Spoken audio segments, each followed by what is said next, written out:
கொண்டக்கடலை கட்லா செய்வதற்கு தேவையான பொருட்கள்: 1 கப் கொண்டக்கடலை ஊறப்பட்டு பவுலில் எடுத்து வச்சுருக்கேன். அதுக்கு தேவையான பொருட்கள்: இஞ்சி சிறிதளவு, பூண்டு சிறிதளவு, பொடிசாக அரிஞ்ச வெங்காயம், சின்ன வெங்காயம் ஒரு 10 சின்ன வெங்காயம், கொத்தமல்லி, கருவேப்பிலை, புதினா எல்லாம் சேர்த்து கட் பண்ணி வச்சுருக்கேன். அது பைண்டிங்காக சிகப்பு அரிசி மாவு. இது உடம்புக்கு ரொம்ப நல்லது. இதில் சுகர் கண்டென்ட் ரொம்ப குறைவு. அதனால் இந்த உடம்புக்கு நல்லது. இந்த இந்த இந்த நம்ம அரைச்ச விழுதை இந்த பைண்டிங்காக இந்த அரிசி மாவை போட்டு கிளறணும். வேக வச்ச உருளைக்கிழங்கு மசாலா போட்டு எடுத்து வச்சுருக்கேன். இது எல்லாத்தையும் சேர்த்து கலந்து நம்ம கட்லெட்டு தவாவில் ஃப்ரை பண்ணி எடுக்க போகிறேன். Shallow fry. உருளைக்கிழ அரைச்ச விழுதை எடுத்து வச்சுருக்கேன்.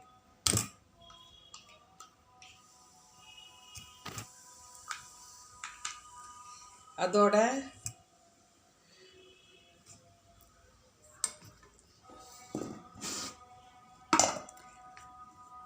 உருளைக்கிழங்கு வேக வச்சதை இல்லை கலக்கணி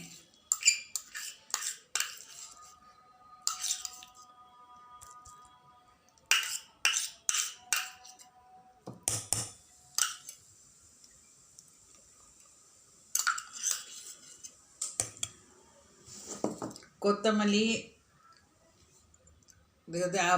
வெங்காயம், கொத்தமல்லி, இஞ்சி பூண்டு விழுதை எடுத்து போட போகிறேன்.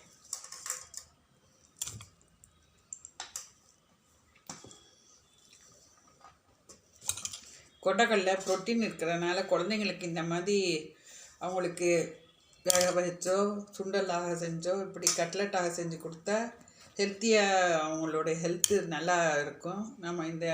நம்ம இந்த மாதிரி டிஷ்ஷெல்லாம் செஞ்சு கொடுத்து அவங்களுக்கு உடம்பை நல்லபடியாக பாதுகாத்துக்கலாம். இப்போ இந்த கலந்துட்டு தேவையான அளவு ரெட் ரைஸு புழுங்கரிசி இதை இதில் கலக்க போகிறேன். மாவு அது அரைச்சி வச்சுருக்கேன். இப்போ இந்த சிகப்பரிசியை மாவை இதில் கலக்கிறேன்.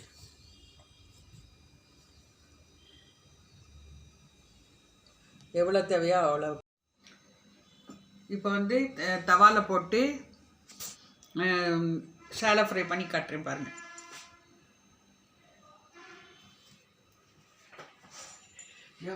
கண்டென்ட்டு அதனால் பெருங்காயத்தூள் கொஞ்சம் போட்டிருக்கேன். இப்போது வடையாக தட்டி இந்த தவாவில் ஷாலோ ஃப்ரை பண்ணும்.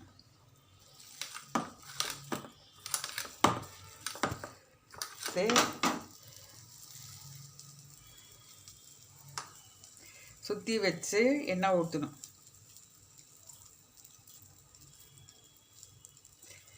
ஹெல்த்தியான கட்லெட் ரெடி.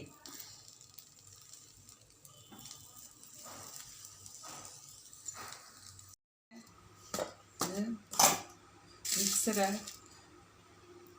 தூவி சாப்பிட்டா சூப்பராக இருக்கும்.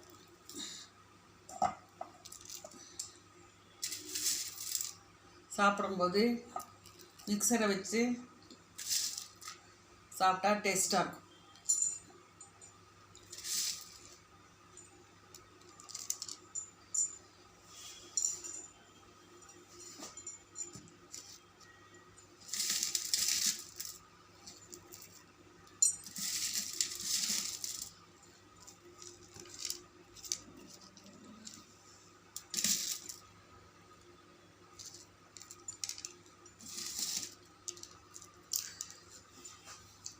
ஹெல்த்தியான ரெட் ரைஸ், சகப்பரிசி கொண்டக்கடலை கட்லெட் ரெடி. இது செஞ்சு பாருங்கள், ஷேர் பண்ணுங்கள், எங்கள் சேனலுக்கு சப்ஸ்கிரைப் பண்ணுங்கள், சப்போர்ட் பண்ணுங்கள், ஃபீட்பேக் கொடுங்க.